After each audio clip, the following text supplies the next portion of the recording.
கரூர் அருகே தனியார் பள்ளி வேன்கள் எரிந்து நாசம். கொளுத்து வெயில் காரணமாக எரிந்ததா அல்லது மர்ம நபர்கள் எரித்து விட்டார்களா? போலீசார் தீவிர விசாரணை.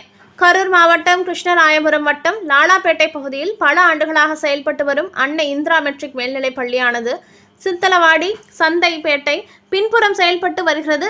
இந்நிலையில் கொரோனா தொற்று காரணமாக பள்ளிகளுக்கு சுமார் 10 மாத காலமாக தொடர் விடுமுறை அளிக்கப்பட்டு தற்பொழுது வகுப்பு முதல் 12ஆம் வகுப்பு வரை தற்பொழுது செயல்பட்டு வரும் நிலையில் லாலாப்பேட்டை அன்னை இந்திரா மெட்ரிக் மேல்நிலைப் பள்ளியில் நிறுத்தி வைக்கப்பட்டிருந்த ஸ்கூல் வேன் பள்ளி வாகனங்கள் ஒன்றன் பின் ஒன்றாக எரிந்து முற்றிலும் நாசமானது. இந்நிலையில் தகவல் அறிந்த முசிறி தீயணைப்பு துறையினர் சம்பவ இடத்திற்கு விரைந்து தீ பரவாமல் கட்டுக்குள் கொண்டு வந்தனர். இந்த சம்பவம் குறித்து லாலாப்பேட்டை போலீசார் விசாரித்து வருகின்றனர். மேலும் பள்ளிக்கு மாணவ மாணவிகள் ஏற்றி செல்லும் வாகனம் நிறுத்தி வைக்கப்பட்டிருந்த நிலையில் பற்றியறிந்த சம்பவம் தமிழக அளவில் பெரும் பரபரப்பினை ஏற்படுத்தியுள்ளது. இல்ல அதுவா பின்னாடி பாஞ்சிச்சு நெருப்புல யார் வைக்கிறா கிளாஸ் ஆமா அது அடிச்சிருக்கல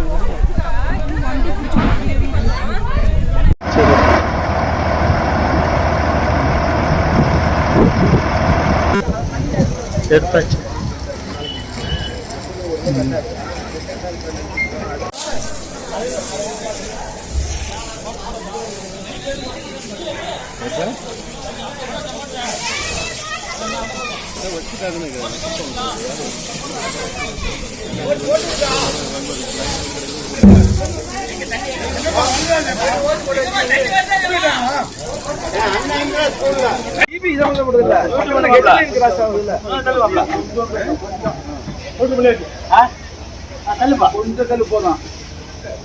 முடிஞ்சுட்டா அவர் ஃபயர் சர்வீஸ் போட்டிருக்காரு.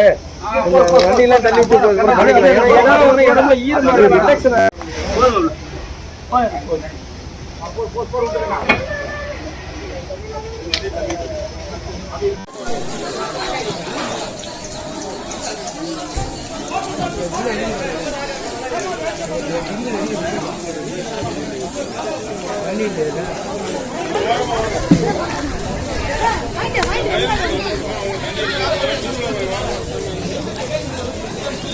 தமிழா கொஞ்சம் தண்ணி எடுத்து